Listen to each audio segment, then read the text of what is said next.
que nosotros hemos ido intentando confirmar en fuentes cercanas a el diputado Joaquín Lavín León.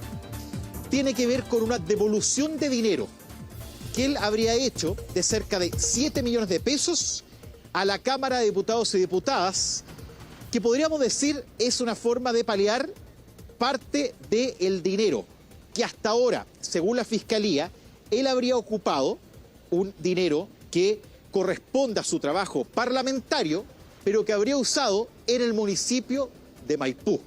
Recordemos que el mecanismo, la modalidad, sería con alguna factura ideológicamente falsa para justificar un gasto que no correspondería. Por ahora lo que se sabe es que él devolvió 7 millones de pesos a la Cámara.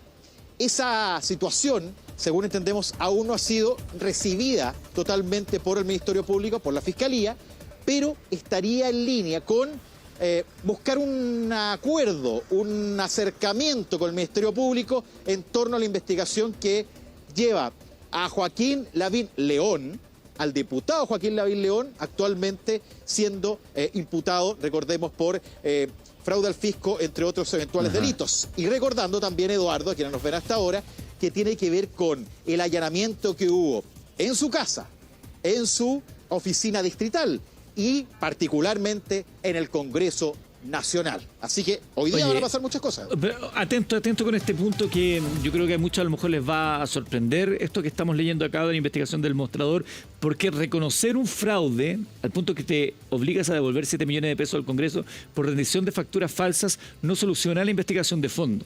O sea, este es un paliativo, pero aquí Eva nos va a contar detalles. Pero te quiero contar a ti que estás en tu casa un poco de la investigación que hace el Mostrador.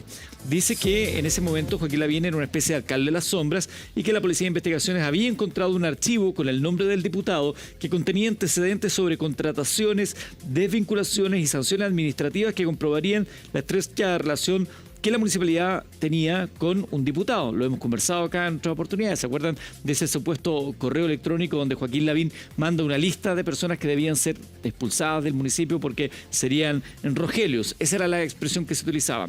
Bueno, al margen de los testimonios que confirmaban la influencia del parlamentario en Maipú, la indagatoria apuntaba al eventual blanqueamiento de documentos a través de facturas falsas, emitidas al Congreso por gestión de un asesor del diputado cuyo sueldo es cancelado por el Parlamento y que involucrarían pagos relacionados con trabajos de imprenta.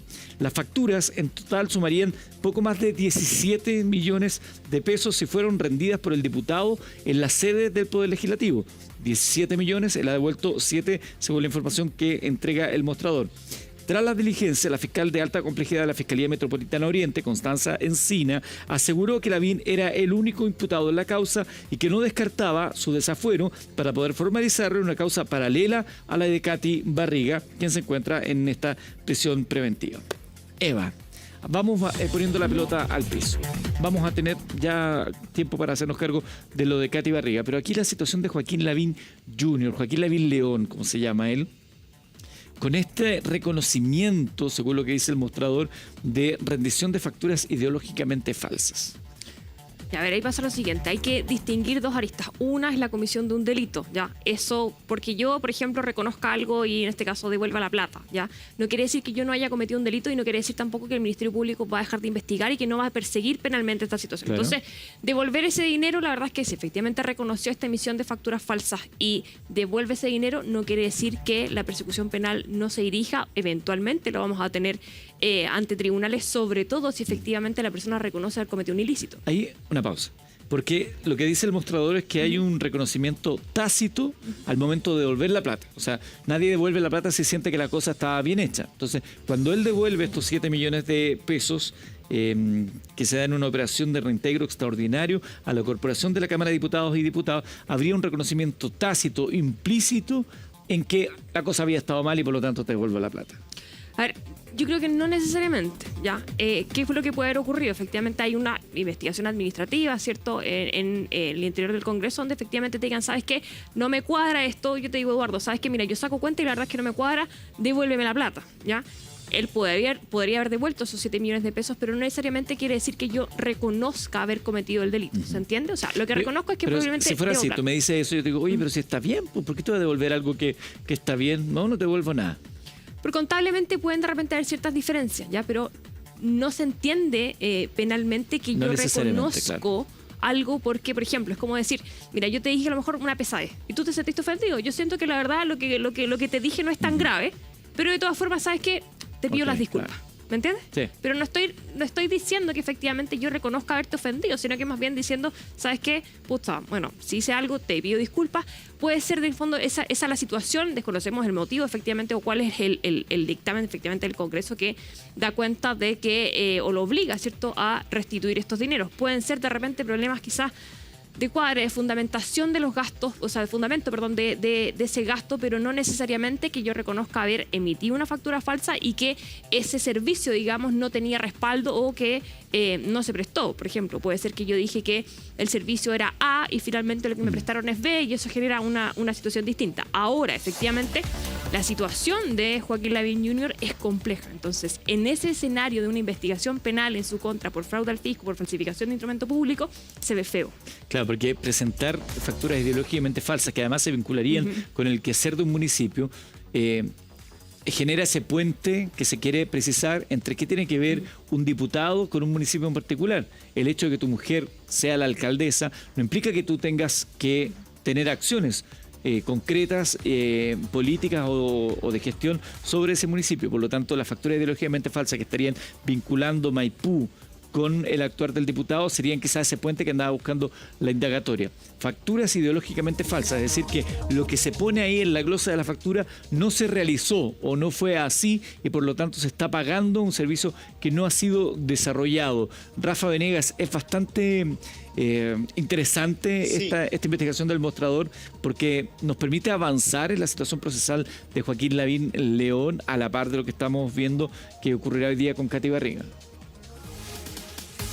Sí, es muy importante lo que tú estás marcando, Eduardo, sobre todo porque uno empieza a revisar los elementos que hasta ahora se conocen respecto a la investigación a Joaquín Lavín León, marido de Katy Barriga, diputado de la República, y que no está formalizado, sí imputado, o sea, ya se le están investigando cargos en su contra.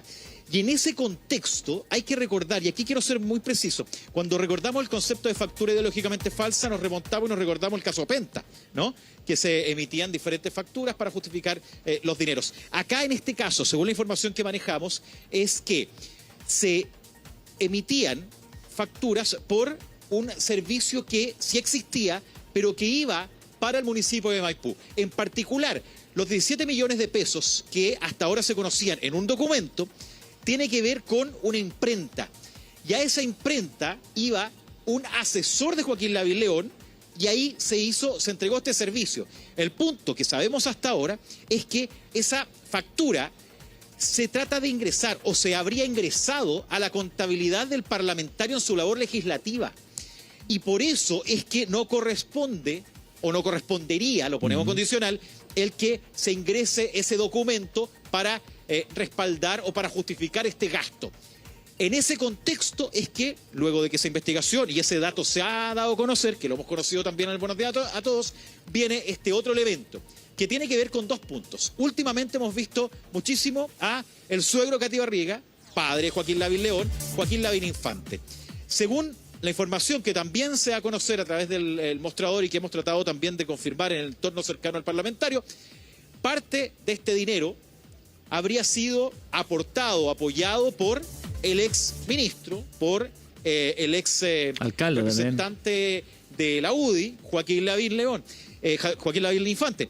Y en ese sentido, el apoyo, y podríamos decir la ofensiva que ha tenido también Joaquín Lavín, el exalcalde de Las Condes, ha sido fundamental y ha sido importante, por ejemplo, para poder, en este caso, entregar estos 7 millones de pesos y, según entendemos, con esto poder paliar los montos. Por eso es que, Eduardo, aclaro esa situación.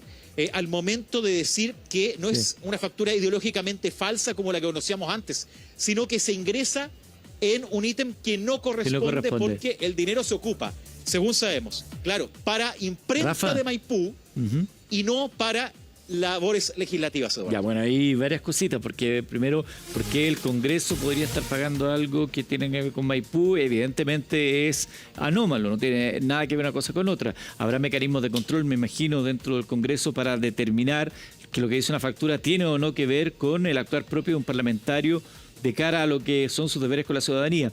Y por otro lado, recordemos, ahí te tiro el balón, la pelota, Rafa, porque se había dicho en un momento, Televisión había levantado la información de que Joaquín Lavín León, es decir, Joaquín Lavín hijo, habría estado o estaría pasando un momento muy complejo económicamente. En su momento se habló de una deuda de 600 millones de pesos en un tipo de banca informal, así se dijo, no con el sistema conocido, sino que al parecer con prestamistas. Era una cifra bastante alta. Yo no sé en qué habrá quedado ese antecedente que se dio a conocer en su minuto.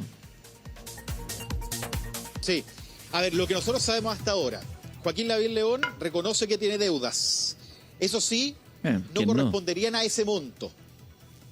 Eso es lo que plantea, que son deudas importantes, y por eso es que el antecedente de dónde provienen estos 7 millones que ingresa al Congreso, intentando, entendemos, paliar la situación que se le está investigando, es relevante el origen de estos 7 millones de pesos. Sobre todo, ¿sabes por qué, Eduardo? Porque se está viendo el origen de cada monto que pueda permitir, lo que entendemos es así, alguna salida alternativa que impida una formalización de cargos.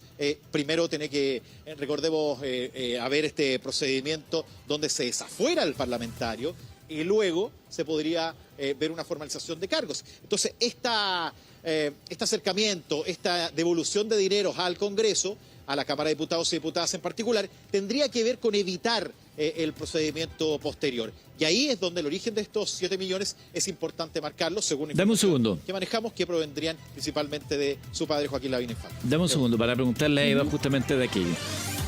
Dice Rafa que, de acuerdo a lo que se está especulando, él habría devuelto estos 7 millones de pesos porque esas facturas iban en ítem A y lo pusieron en ítem B, entonces sería una cuestión a lo mejor más bien administrativa, más que intento como lo que de conversamos claro, antes de... que esto lo va a tener que establecer después la justicia. Me imagino que la justicia es finalmente la que dice, ¿sabes qué? No me deja conforme eso que tú dices, que me equivoqué de partida presupuestaria. Yo creo que hay algo más, y es la justicia la que tiene que avanzar en una solicitud para que él pierda su fuero parlamentario y pueda ser investigado como tal. Sí, efectivamente. Ahora, acá lo que hay que hacer es que el Ministerio Público termine, ¿cierto?, de desarrollar esta investigación, porque tú piensas que desaforar a un parlamentario no es una cuestión simple. Tienes que argumentar en el fondo el motivo de ese desafuero ante la ilustrísima Corte de Apelaciones respectiva, ¿ya? Por tanto, lo que hay que hacer acá es que el Ministerio Público agote o avance, digamos, no necesita una convicción, digamos, cierta, pero sí antecedentes suficientes de que al menos existe un delito y que en ese delito, ¿cierto?, participó, en este caso, el parlamentario Lavín, ¿ya? Por tanto, ¿qué es lo que ocurre? Acá la Fiscalía, cuando investiga algo, lo primero que se hace, como estos si bien son delitos funcionarios, pero que tienen que ver, ¿cierto?, con el flujo de dinero, con lo que yo, ¿cierto?, con lo que me entra, con lo que sale, con lo que justifico, con lo que no justifico, se tienen que necesariamente revisar, ¿cierto?, las transacciones que realizó, dónde fueron esos destinos, a qué cuenta llegaron, a qué cuenta se fueron, y hay que hacer todo ese cruce que obviamente el Ministerio Público ya lleva bastante tiempo investigando esta situación, sobre todo desde que Katy Barriga entró en prisión preventiva. Ya se sabía, ¿cierto?, cuando estábamos en ese debate, me acuerdo que estábamos también acá en el matinal, cuando hacen el allanamiento, ¿cierto?, de las oficinas del diputado. Por tanto, me parece que estaríamos a puertas ya de una decisión del Ministerio Público en cuanto a si solicita o no el desafuero del parlamentario. Lo importante, este es un delito funcionario. Si efectivamente tú devuelves esa plata, no quiere decir que el Ministerio Público pierda acción, ¿ya? Claro. Puedes configurar posteriormente un atenuante, es decir, por ejemplo, si yo defraudo al fisco, por un ejemplo, en 10 millones de pesos y le devuelvo 5, pueden entender, ¿cierto?, que efectivamente yo intento reparar, ¿cierto?, el daño causado y generar un atenuante para que en caso de condena no tenga una condena tan alta como la que yo debiese tener. Para esas situaciones, efectivamente, el derecho penal reconoce quizás ese, no sé si un gesto, pero esa intención de tratar de devolver cierto parte del patrimonio que se desvió, pero no quita que no seas responsable penalmente. Ya. Interesante. Vamos a volver con la situación de Katy Barriga. A las 11 de la mañana debería ser la audiencia donde su defensa está solicitando que abandone la cárcel y tenga algún otro tipo de medida cautelar. Vamos a ver si llega también su marido diputado, que está siendo investigado también por aquello que dábamos a conocer por elmostrador.cl, por si les interesa revisar ese informe. Vamos